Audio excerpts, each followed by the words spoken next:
Olá, irmãos, a paz a todos, a shalom do Senhor seja com sua vida. Aqui o Kies Magal falando com vocês, e eu queria trazer um vídeo conforme eu havia falado para vocês. Era para ser antes, mas vai ser importante do mesmo jeito, que era sobre aquele tema, não é? E eu queria, antes de entrarmos em alguns textos, porque eu preciso trazer o texto das Escrituras para elucidar isso, porque tem a ver com escatologia, com o tempo do fim. Bom, e isso é muito importante para os tempos que nós estamos vivendo. Veja aquele vídeo que eu fiz sobre a era glacial que nós estamos indo, com as inversões a inversão do campo magnético da Terra. É extremamente importante. Irmãos, vocês, eu não sei quantos têm acompanhado o que tem acontecido no estado do Texas, nos Estados Unidos. As casas dentro congelando, não está funcionando o sistema de eletricidade. O sistema de gás no Texas não funciona. E é justamente o estado que processou as eleições nos Estados Unidos na Suprema Corte, junto com alguns outros estados, por causa das mudanças que foram feitas para votação e tudo mais. E mesmo assim, é o estado mais republicano, onde as leis de armamento são extremamente fortes, as pessoas podem andar armadas, as pessoas são extremamente adeptas ali da liberdade de expressão e conservadores e tudo mais. E olha só, é um estado que o frio estão sendo esmagados por um frio intenso. Tem imagens na internet as pessoas tendo a água da torneira não sai, está congelada, da caixa de água congelada. As pessoas estão realmente passando por um problema bem extremo ali no Texas, tá bom? Isso é importante, porque o Senhor Yeshua, Jesus Cristo, ele falou para nós quando ele esteve aqui: orem para que a vossa fuga não se dê no inverno, porque o perigo, o risco, não é de um aquecimento, o risco é grave, é frio intenso, tá bom? Mas vamos lá. Nesse dia 21, hoje, domingo, a partir das 18 horas, que é no pôr do sol, lá no horário de Israel, aí surgiu esse tema, né, esse evento, onde tá lá o texto tá, o bannerzinho, né, digital tá em espanhol, tá bom? Na língua espanhola. E possivelmente foi por alguma comunidade judaica ou sinagoga ou judeus que estão na Espanha ou em outros países falantes da língua espanhola, pedindo um clamor pelos judeus do mundo todo, não é? Clamor pelo Mashiach, que é o Messias, que é Cristo, para que Deus envie o Messias. Dadas as circunstâncias que o mundo está vivendo, eles vão clamar pelo Messias, porque eles disseram que assim como foi no Egito, quando o povo estava em estado de opressão terrível por Faraó no Egito, sendo escravizados, sofrendo duras cargas, duros serviços braçais, o desespero, a dor, a perda. Então eles clamaram a Deus e Deus enviou um libertador, que foi Moisés, não é? Que os libertou da terra do Egito, graças ao nosso poderoso Deus. E agora eles neste mesmo espírito querem clamar.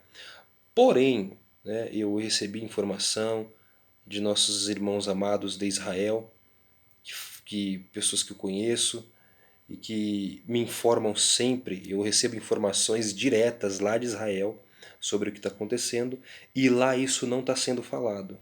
Tá? Não existe não está correndo essa informação, esse evento na mídia israelense, no meio judaico israelense dos religiosos, não se fala disso. E Israel é importante, aliás, é o principal. O povo judeu num todo é um só, é importante. Mas quando o judeu de Israel não trata do assunto, não está inserido nisso, fica meio que, né, perde o sentido. Entendeu? Porque, olha só, por onde o Senhor vai voltar? Temos que atentar para isso. O Senhor Jesus, ele vai voltar, tá? Yeshua, ele volta em Sião. Ele não vai voltar no Brasil, não vai voltar nos Estados Unidos, nem na Inglaterra, nem na Coreia, nem na Ucrânia. Ele vai voltar em Israel. A cidade dele é Jerusalém. E é lá, especificamente em Jerusalém. Tá bom? E por quê? Tá bom? Para cumprir a profecia. Deus é o Deus de Israel. E o Messias, ele é o Messias de Israel. Para muitos, tá? Tem muita gente com pensamento e querendo tirar Israel do contexto bíblico, do fim do tempo, como se tudo é só a igreja, é só o gentil, e não é. Lembre-se, nós fomos enxertados, tá bom? A palavra é clara, nós somos enxertados. Portanto, a raiz é quem nos sustenta, e não nós que sustentamos a raiz. Então tem que tomar todo o cuidado. Israel é a oliveira, tá bom? E Yeshua, Jesus, o Messias, ele é a videira que o Pai plantou. Todavia, o maior é o Pai, ele é o agricultor. Foi ele quem fez a terra, ele arou a terra, plantou a semente e ainda pega o Messias, o seu filho Cristo, e planta na oliveira, que é a videira verdadeira, e nele, quando o Senhor vem, ele vem para os seus. Está lá em João, capítulo 1. João, capítulo 1, está escrito: ele veio para os seus, mas os seus não o receberam. Mas a todos quanto o receberam e creram, foi-lhes dado o poder de serem feitos filhos de Deus. Tá bom? Então, essa é uma promessa para todos os que não são judeus das nações, porque quando o Senhor vem, imagina, olha, um estado. Quando aquela pessoa vem de longe, ela vem em missão, uma missão, né, diplomática, uma missão muito grandiosa, gloriosa, porém os servos daquela casa, os donos daquela casa, não recebem bem aquela autoridade, expulsam ela. Nós não queremos o que você tem para nós, saia daqui, nós não vamos fechar acordo com você, e expulsa ele. E ele é expulso das portas da cidade. Quando ele sai, ele não consegue mais entrar naquela cidade, ele está impedido.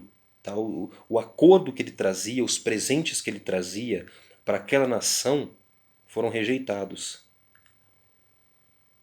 Porém, as outras nações que não estavam incluídas, que não sabiam, receberam ele. Ele ofereceu para as nações, nós queremos isso que você tem, nós queremos a salvação, nós aceitamos o seu presente, nós aceitamos o Senhor como rei da nossa vida, nós queremos mudança, eu quero, claro. Você acha que o Pai iria rejeitar? Ele não rejeita nenhum coração quebrantado. Ele é misericordioso. E desde o princípio, era a intenção do Pai desde o início salvar a todos, não só uma nação, é para todos. E este foi o meio. Porém, o judeu ele foi afastado e deixado de lado apenas por um instante, não rejeitado. Eles jamais serão rejeitados. Tá bom? É um plano. O plano de Deus é para todos os povos. É a oliveira, a videira, que é o Senhor, o Messias que está plantada, e por meio dele, os jambuzeiros bravos, os galhos que foram tirados da oliveira brava, que não foi cultivada, o Senhor pega e enxerta através de Yeshua, e eles se alimentam da oliveira, da raiz. A raiz pega da onde? Lembra? Jesus está plantado em Israel. Ele foi plantado, ele veio através de Abraão. Abraão, Isaac, Jacó, José, Moisés, Arão, não é? Os juízes, os profetas, os reis, Davi, e daí vem, essa é a linhagem dele. Então ele recebe dali, apesar que ele é a origem de todas as coisas, mas no que concerne a sua ascendência física, estou falando dele na terra. É claro que Yeshua, que Jesus, ele é antes de tudo. Mas nós estamos falando do processo na Terra, físico, tá bom? Vamos olhar para esse contexto, físico, na Terra. Então ele está recebendo da oliveira. E ele é que pega todas as coisas e alimenta aos que não são judeus. A nós que fomos enxertados e recebemos hoje, junto com o judeu, nós somos co-herdeiros de Cristo. Temos todas as coisas também para nós. Tá bom? Não somos melhores do que eles, nada, absolutamente nada, e nem eles do que nós. É os dois povos, de dois fez um. Vamos lá. Textos que confirmem. E a palavra ela tem que ser sempre feita por duas ou três testemunhas. E eu vou trazer para vocês aqui os textos. O apóstolo Paulo, o Shaliach Shaul, O apóstolo Paulo, que foi o emissário que o Senhor revelou para ele e foi o emissário dos gentios, que é um dos 12 que o Senhor deixou e é a base de todo o ministério, de tudo que o Senhor deixou na terra. A base é os 12 apóstolos. Tá bom? Quem não escuta os 12 apóstolos não pode dizer que serve o Messias, que serve a Cristo. Romanos capítulo 3. Qual é logo a vantagem do judeu? Ou qual a utilidade da circuncisão? Muita, em toda maneira, porque, primeiramente, as palavras de Deus foram confiadas aos judeus. Pois que, se alguns foram incrédulos, e sua incredulidade aniquilará a fidelidade de Deus? De maneira nenhuma, seja sempre Deus verdadeiro e todo homem mentiroso, como está escrito, para que sejas justificado e julgados em tuas palavras e venças. Isso que está falando acerca do Senhor. Bom, esse é o Romanos 3. Vou ler até aqui. Quem quiser medite depois Romanos 3. Mas agora vamos para outro texto, Romanos capítulo 9. Tá bom? Romanos capítulo 9, nós vamos continuar nessa mesma palavra. E ele vai falar, ele vai continuar falando desse mesmo tema. Tá bom? Romanos 9.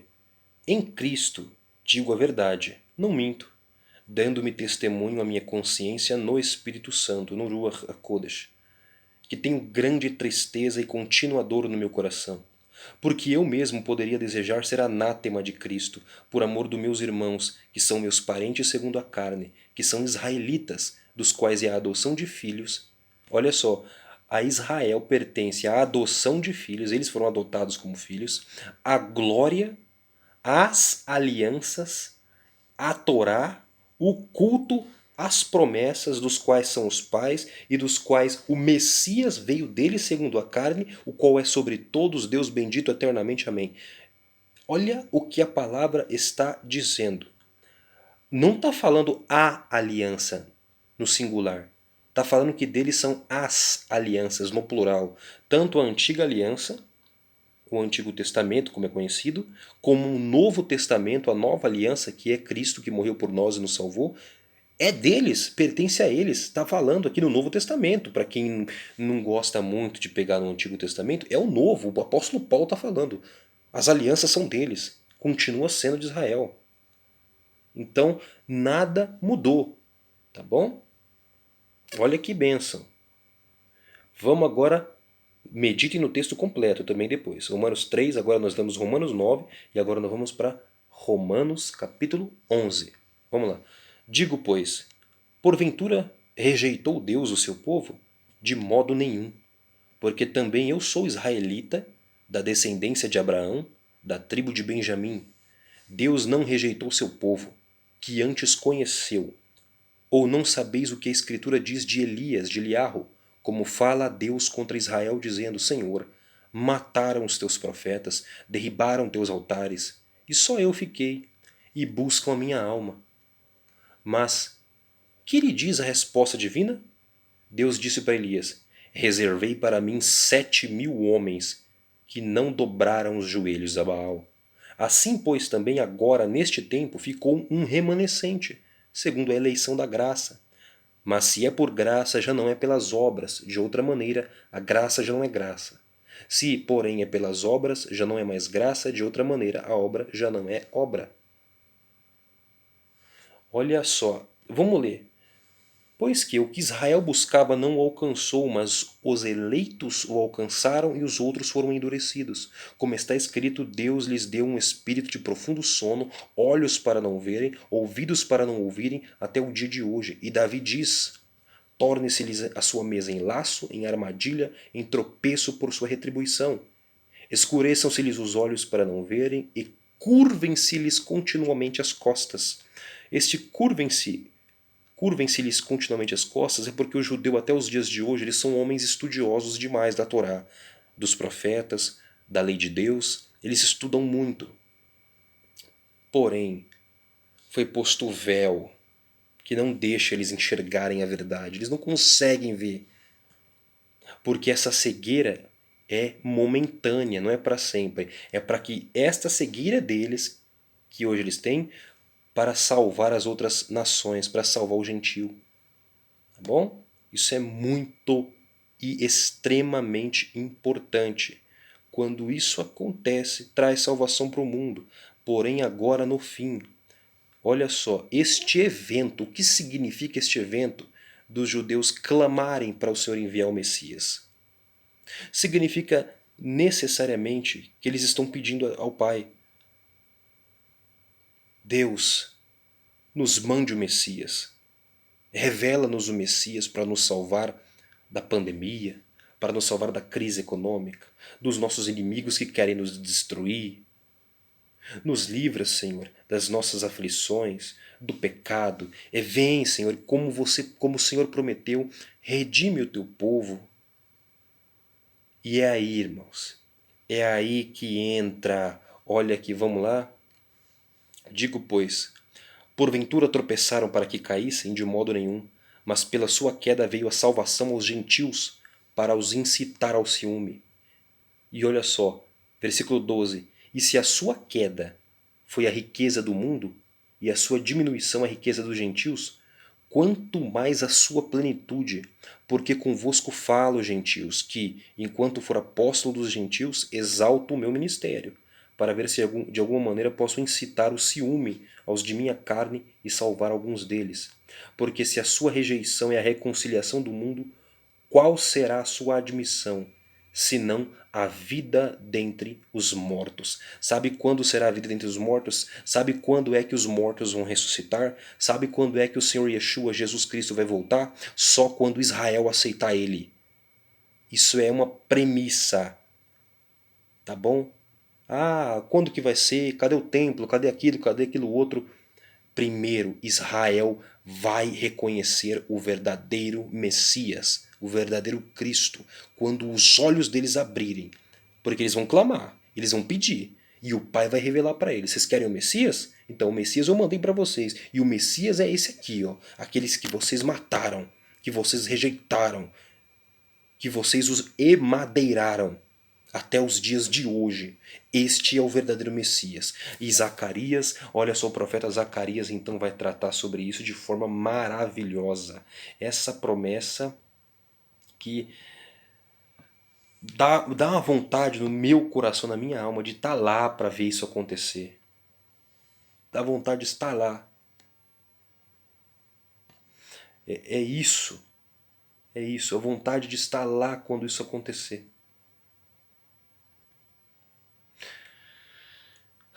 Porque as Escrituras vão tratar-nos da vinda do Senhor. Não é? A vinda do Senhor naquele grande dia. Peso, né, da palavra do Senhor. O profeta Zacarias fala: quando ele voltar, e naqueles dias os seus pés estarão sobre o monte das oliveiras.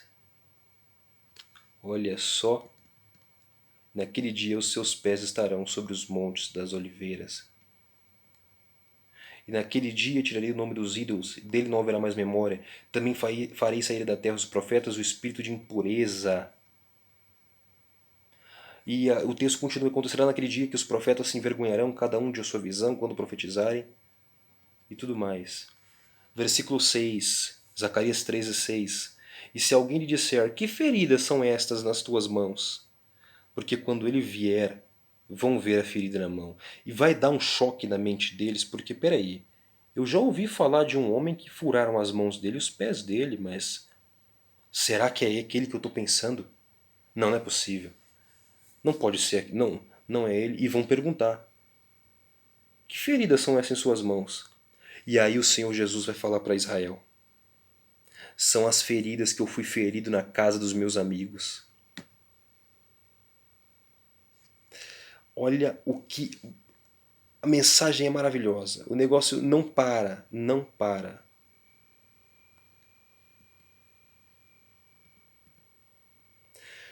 Zacarias capítulo 12, versículo 10. Mas sobre a casa de Davi e sobre os habitantes de Jerusalém derramarei o espírito de graça e de súplicas, e olharão para mim, a quem traspassaram, a quem furaram. Prantearão sobre ele como quem pranteia pelo filho unigênito, e chorarão amargamente por ele como se chora amargamente pelo primogênito. Naquele dia será grande o choro em Jerusalém, como também o choro de Hadad-rimon no vale do Meguido. A terra inteira vai prantear, cada família à parte, a família da casa de Davi à parte e suas mulheres à parte, a família da casa de Natã à parte e suas mulheres à parte, a família da casa de Levi à parte e suas mulheres à parte, a família de Simei à parte e suas mulheres à parte, todas as mais famílias remanescentes, cada família à parte, e suas mulheres à parte. Quando ele vier, vai ser derramado um espírito de choro. A palavra diz é um espírito de graça e de súplica. É um espírito de arrependimento. É um espírito de clamor. A terra vai clamar: Senhor, envia um Messias. Sabe quando é que o povo de Israel clamou para que viesse um Salvador? Lá no Egito? Quando o faraó começou a oprimir, matar, castigar no sol com trabalhos durante 16, 20 horas no dia, implacável, quando o faraó parou de fornecer tijolos e palha para eles fazerem os tijolos e pediu para que eles fossem atrás, aumentando as cargas, o trabalho, a hora de trabalho, diminuindo a comida, diminuindo a água, maltratando eles sobre o chicote todos os dias, incansavelmente. Acabou, esgotou os esforços deles. Não adiantava fugir do sistema e ir para o meio do mato, não adiantava ter gado, não adiantava nada. Eles trabalhavam tanto, mas tanto, eles não tinham tempo para pensar em uma forma de escapar. O desespero fez a nação de Israel se dobrar de joelhos. Mas a melhor coisa que Israel fez, que os hebreus no Egito fez, foi a melhor escolha: clamar a Deus: Senhor, envia-nos um libertador, manda para nós um herói para nos salvar, porque nós não suportamos mais o jugo dos egípcios. A terra precisará chegar nesse estado. Israel precisará chegar nesse estado outra vez para falar: Senhor, nós não suportamos mais a carga. Nos envia um Salvador. Mas aí agora dessa vez o Pai vai mandar um Salvador. Mas é aquele Salvador, aquele que eles rejeitaram e que tem direito sobre a casa de Israel. O descendente de Davi, aquele que eles furaram a mão e mataram. Vão ver ele. Ele vai voltar com a mão ferida, com os pés feridos, mas a mão dele mesmo ferida é poderosa para salvar. É forte para vencer batalha. É poderosa para curar. É poderosa para transformar e vai fazer uma operação, um milagre extraordinário. O Senhor Jesus, Yeshua HaMashiach, ele vai reparar toda a terra. Sabe os rios que estão podres? Ele vai limpar. Sabe as florestas devastadas? Ele vai restaurar. Sabe as vidas, as pessoas que adoeceram com várias doenças? Ele vai curar todas. Sabe as armas que vão de destruição em massa que eles vão jogar e trazer radiação para a terra? Pois ele vai limpar tudo. Ele vai limpar o ar, ele vai limpar a água, ele vai limpar a terra, ele vai limpar tudo, as pessoas e principalmente ele vai purificar o coração dos homens da terra. E é ele que nós esperamos. Israel está clamando, mas o Senhor vai mandar para eles a verdade. Vai mandar o verdadeiro rei. E eles então vão ver que aqueles a quem eles rejeitaram e mataram estava sempre de braços abertos para eles e cuidou deles todo o tempo. Ele era aquela rocha que trazia água para eles no deserto quando saíram do Egito. A rocha é ele. Era ele que dava água para eles. É a rocha. Era ele, o anjo que ia à frente de Moisés e guiava o povo no deserto. Vai por aqui, que livrava eles do calor do deserto, do frio do deserto, das serpentes, dos escorpiões e das bestas feras. Esse que cuidou deles desde o início da história. Agora vai voltar como rei triunfante e vai ser aceito na sua casa para todos sempre. Esta é a palavra que eu tenho para vocês hoje. Quão grande vai ser esse evento e o desejo de todo o meu coração poder presenciar isso de perto, se o Senhor me permitir. Que o Senhor abençoe a tua vida, meu irmão. Minha irmã, fique com essa palavra no seu coração. Sejam abençoados e fortalecidos em nome de Yeshua. Fiquem todos na paz do nosso Deus, na Shalom. Até o próximo vídeo, se o nosso Pai permitir.